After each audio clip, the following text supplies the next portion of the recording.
का डिवीजन कर दिया गया, डिस्ट्रीब्यूशन का। इसको भगवान ने गीता में कहा है कि हे अर्जुन, गुण और कर्म के अनुसार मैंने 4 वर्ण बना दिया है। आज आप वर्ण का झगड़ा इसमें भारत में बहुत तेजी से, विदेशों में तो खैर डिवीजन तो विदेशों में भी है। साम्यवादी देश रूस, जिसको कम्युनिज्म जहाँ है वहाँ भी डिवीजन बन जाता, किसी न किसी रूप में बंटवारा हो जाता। सबको अमीर नहीं बनाया जा सकता, सबको इंजीनियर कलेक्टर। यहाँ भौतिक धरातल पर कैसे बनोगे? लंगड़ा भी रहेगा, अंधा रहेगा, बहरा रहेगा, कोई सरकार आंख देगी? अपना दुख सुख कर्म, और इसको कहते हैं कर्म कॉन्स्टिट्यूशन। हमने बुरे पाप कर्म किए तो मुख्यमंत्री प्रधानमंत्री क्या करेंगे? आप जन्म के सूरदास पैदा हो गए तो कितनों पैसा दे, आंख तो मिलेगी नहीं। अब हे अर्जुन, मैंने कर्म और गुण के अनुसार 4 वर्ण बना दिया है। ये तो बात का बंटवारा, लेकिन देखो ऊपर से कैसे हो रहा। यानी आत्माएं 3 भागों में डिवाइड हो गई। यानी गुण प्रताप, इनके देश में जाकर के आत्माएं अलग अलग, इनके अंदर गुण आ गए। यानी गुणों की छाया, ये हल्का पर्दा था सतोगुण रजोगुण तमोगुण का। इतनी गंदगी, इतना विकार नहीं था, ज्ञान नहीं था। जैसे मामूली आंख पर पर्दा है लेकिन झलकता कुछ तो दिखाई देता। जीव गए जब इनके देशा, गुण प्रताप भिन्न कर लेखा। फिर जब मानुष देह बनाई, इसके बाद हुक्म होता भाई आप मनुष्य शरीर की रचना करो। सबसे पहले संसार में मानव जाति की रचना होती। वैसे साइंस और विज्ञान का मानना थोड़ा, उनकी थियरी अलग है। वो कहते भाई समुद्र से 1 सेल वायरस, समुद्र में एक वायरस, एक कोशिका का एक कीड़ा, उसी से फिर जमने लगा तो मछली बन गई, मछली बाहर आई, बंदर बन गए, बंदर से बनमानुक, मानुक से आदमी बन गया। हमारे पूर्वज बंदर, मछली, ये सब विज्ञान। हमारे बच्चों को मेडिकल साइंस में, जूलॉजी, बॉटनी में जो थियरी पढ़ाई जाती, इसको विकासवाद की थियरी धीरे धीरे डेवलप हुआ। लेकिन अध्यात्मवाद जो कह रहा थोड़ा सा उल्टा है। अध्यात्म का ना ऊपर से हुआ है, नीचे से नहीं, ऊपर से हो गया। और सबसे पहले मानव शरीर की रचना हुई है।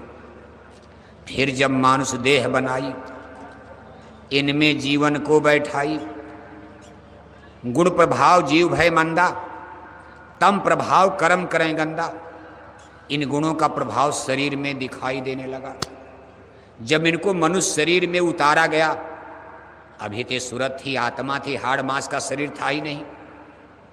इस तन मन के पिजड़े में जब इनको बंद किया गया, इस शरीर में गुणों का प्रभाव आ गया।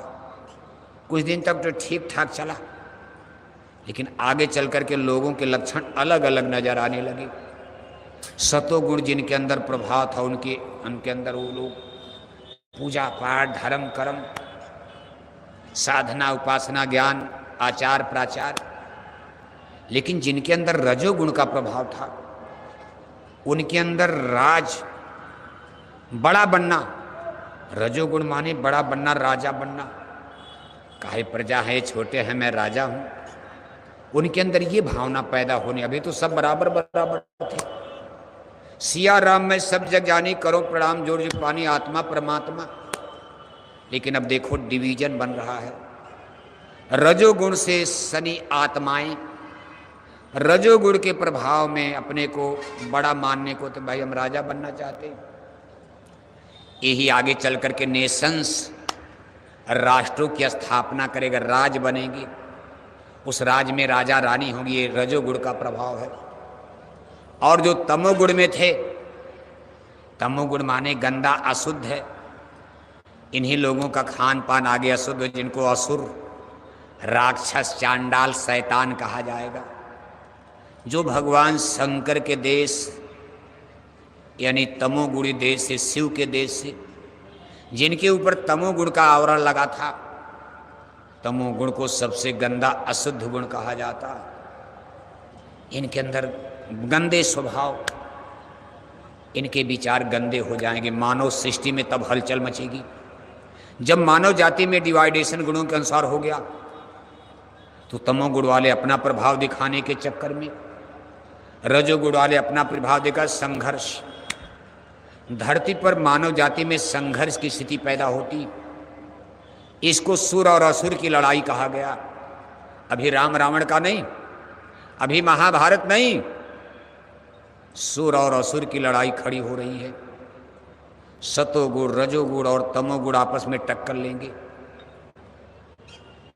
धीरे धीरे धीरे धीरे स्थिति बीतती गई। लेकिन इसी पीरियड में एक और घटना घटती। जब इनको यहां बंद किया गया तो कुछ आत्माएं सावधान हो गई। अरे कहा भाई ये कहां फंसा रहे हो। उस समय भी इनको दिखाई देता था, सुनाई देता था। कहा बहुत तक निकल गए निर्देशा, रोकन की कोई युक्ति न देखा। सारी आत्मा ने कहा भाई ये तो जंजाल है, धोखा हो रहा। सावधान हो गए कि कहीं हमारे आपके साथ विश्वासघात तो नहीं हो रहा काल प्रभु का। बहुत तक निकल गए निर्देशा, रोकन की कोई युक्ति न देखा। बहुत सारी आत्माएं सावधान हो गई, यहां से उड़ गई। पिंजड़े से पक्षी उड़ गया, यानी तब पिंजड़े का मुंह खुला हुआ था। गुरु महाराज भी कहते थे बहुत सारी आत्माएं वापस चली गई। काल निरंजन प्रभु को तब चिंता हो गई। काल प्रभु को चिंता आ गई। काल ब्रह्म, उनके अंदर सोच समाई। काल ब्रह्म चित सोच समाई। आदि शक्ति को हुक्म सुनाई। अपनी